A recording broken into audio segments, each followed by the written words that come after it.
அனைவருக்கும் வணக்கம் மக்களே. நான் உங்கள் சுவாமிநாதன் ஜோதிடர் பேசுகிறேன். நம்ம யூடியூப் சேனலில் தினந்தோறும் பலவிதமான ஆன்மீக தகவல்களை பதிவிட்டு கொண்டிருக்கிறேன்.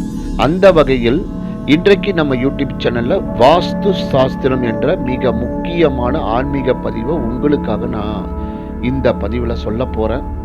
இது உங்கள் அனைவருக்கும் மிகவும் முக்கியம் வாய்ந்த பதிவாக இருக்கும் நம்புகிறேன். அதனால் பதிவை ஸ்கிப் பண்ணாமல் கேட்டு பயன்பெற்று கொள்ளுங்கள். அதற்கு முன்னாடி நம்ம யூடியூப் சேனலில் யாரெல்லாம் சப்ஸ்கிரைப் பண்ணலையோ சப்ஸ்கிரைப் பண்ணுங்க, ஷேர் பண்ணுங்க, லைக் பண்ணுங்க. இப்போ பதிவுக்குள்ளே போயிடலாம். வாஸ்து சாஸ்திரம் ரொம்ப முக்கியம் மக்களே. அதாவது முதல்ல தூங்கும் திசை எப்படி இருப்பது சிறப்பு என்கிறத சொல்கிறேன். நாம் உறங்கும் திசை இயல்பாக கிழக்கு மேற்காக இருப்பது சிறப்பு. சூரியன் உதிக்கும் திசையில் தலை வைத்து உறங்க வேண்டும் என்று நமது முன்னோர்கள் வலியுறுத்தி உள்ளார்கள். இது ஆரோக்கியத்தை குறிப்பதற்காகவே குறிக்கப்பட்டுள்ளது. அடுத்ததாக சமையல் அறையில் சமைக்கும் திசை எப்படி இருப்பது சிறப்பு. சூரியன் உதிக்கும் திசையில் கிழக்கு முகமாக நின்று சமைக்கும் போது சூரிய வெளிச்சம் உள்ளே வரும்படியாக அமைப்புகளில் நின்று சமைக்கும் போது சுத்தமாகவும் சுகாதாரமாகவும் சுவையான உணவாகவும் சமைக்க முடியும் என்று நமது முன்னோர்கள் ஆரோக்கியத்தை மையமாக வைத்து வலியுறுத்தி உள்ளார்கள். உணவருந்தும் திசை எப்படி இருப்பது சிறப்பு.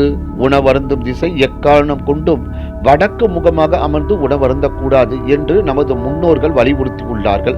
காரணம் ஆயிலை மையமாக வைத்தே குறிப்பிட்டுள்ளார்கள். அடுத்ததாக பூஜை அறையில் சாமி படங்களை எப்படி இருப்பது சிறப்பு. பூஜை அறையில் உள்ள விக்கிரகங்கள் சாமி படங்கள் வடக்கு முகமாக இருப்பது சிறப்பு. நாம் இறைவனை வணங்கும் போது வடக்கு முகமாகவோ கிழக்கு முகமாகவோ நின்று பக்கவாட்டில் பிரார்த்தனை செய்யும் பொழுது அந்த பிரார்த்தனை நிறைவேற வேண்டும் என்ற கருத்தை மையமாக வைத்து நமது முன்னோர்கள் இவ்வாறு வலியுறுத்தி உள்ளார்கள். அடுத்ததாக குழந்தைகள் படிக்கும் அறை எப்படி இருப்பது சிறப்பு. குழந்தைகள் படிக்கும் போது வடக்கு மற்றும் கிழக்கு முகமாக அமர்ந்து படித்தால் இயல்பாகவே ஞாபக சக்தி அதிகரிக்கும் என்று நமது முன்னோர்கள் இதை வலியுறுத்தி உள்ளார்கள். கழிவறையின் கோப்பைகள் மற்றும் குளிக்கும் திசைகள் எப்படி இருப்பது சிறப்பு. கழிவறையில் உள்ள கோப்பைகள் கிழக்கு மற்றும் மேற்கு முகமாக இருக்கும் பொழுது இறைவனை அவமதிப்பதாக இருக்கும் என்பதை கருத்தில் கொண்டு நமது முன்னோர்கள் தெற்கு வடக்காக அமைக்க வேண்டும் என்று வலியுறுத்தி உள்ளார்கள். இதே விதிமுறைகள் தான் குளியல் அறைக்கும். அடுத்ததாக வரவேற்பறையில் சோபாக்கள் மேஜைகள் எப்படி இருப்பது சிறப்பு.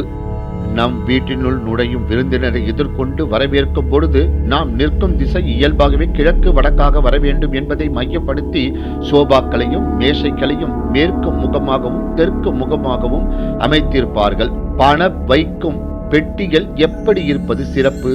பணம் வைக்கும் அறை என்பது தென் மேற்கில் வர வேண்டும். அதிலும் குறிப்பாக பணம் வைக்கக்கூடிய பெட்டி அதாவது பீரோ, லாக்கர் போன்றவை வடக்கு முகமாக இருப்பது சிறப்பு. நீங்கள் தினமும் கிழக்கில் தலை வைத்து தூங்கினால் செல்வ வளம் அதிகரித்து கொண்டே செல்லும். அப்படி அதிகரிப்பதை யாராலும் தடுக்க முடியாது, எந்த ஒரு திருஷ்டியாலும் தடுக்க முடியாது. மேற்கே தலை வைத்து தினமும் வீட்டில் தூங்கினால் ஆயுள் அதிகரிக்கும். வடக்கே தலை வைத்து எப்போதும் தூங்கவே கூடாது, நோய்கள் வளரும், மனநலம் பாதிக்கப்படும். தெற்கே தலை வைத்து வீட்டில் தினமும் தூங்கினால் புகழ் அதிகரிக்கும். உங்களுடைய வீட்டில் கிழக்கு நோக்கி அமர்ந்து தினமும் சாப்பிட்டு வந்தால் கல்வி வளரும். மேற்கு நோக்கி அமர்ந்து தினமும் சாப்பிட்டு வந்தால் செல்வ வளம் பெருகும். வடக்கு நோக்கி அமர்ந்து தினமும் சாப்பிட்டு வந்தால் நோய் வளரும், உடலில் ஜீரண மண்டலம் பாதிக்கப்படும். தெற்கு நோக்கி அமர்ந்து தினமும் சாப்பிட்டு வந்தால் தேவையற்ற வீண் பழிகள் வந்து கொண்டே இருக்கும். உணவகங்கள், மெஸ்கள், ஹாஸ்பிட்டல்கள், சாலையோர உணவகங்களை சாப்பிடும் போது இந்த விதிகள் பொருந்தாது. தெற்கு நோக்கி உங்கள் ஆடைகளை துவைத்தால் உங்களுக்கு வீண் சச்சரவுகளில் சிக்கும் சூழ்நிலை அடிக்கடி உண்டாகும். தூங்கும் போது எந்த திசையில் தலை வைத்து படுக்க வேண்டும். இரவில் படுக்கும் போது தலையை தெற்கு பக்கம் வைத்து படுத்தால் கோபம் தணிந்து சாந்த நிலையில் மனம் இருக்கும். மேற்கில் தலை வைத்து படுத்தால் பொதுவாக நல்லது. அதே போல துடப்பத்தை வைக்கும் முறை. வீட்டில் 2 துடப்பங்களை ஒரே இடத்தில் அல்லது அருகருகே வைக்கக்கூடாது, சண்டைகள் வரும். எடுத்த காரியம் வெற்றி பெற பெரிய நில கண்ணாடியில் உங்களது கால் விரல்களை பார்த்து புறப்பட்டால் போகும் காரியம் வெற்றியாகும். திருநீர் வாங்கும் முறை மற்றும் வைக்கும் முறை. வலது கையில் வாங்கும் திருநீரை அப்படியே பூசிக்கொள்ள வேண்டும். இடது கையில் போடக்கூடாது. போட்டால் புண்ணியம் அந்த இடத்திலேயே போய்விடும். இல்லை என்றால் பேப்பரில் போட்டுக் கொள்ளுங்கள். இடது கை கால் தாயின் சக்தி கொடுத்த புண்ணியத்தை வாங்கிக் கொள்ளும். பெண்கள் திருநீர் வாங்கும் போது எப்போதும் முந்தானையின் மேல் வலது கை வைத்து வாங்க வேண்டும். ஆண்ட்ராய்டு யுகமாக இருந்தாலும் திசைகள் மாறுமா சித்தர்கள் ஆராய்ந்து கண்டறிந்த உண்மைகள் இவை.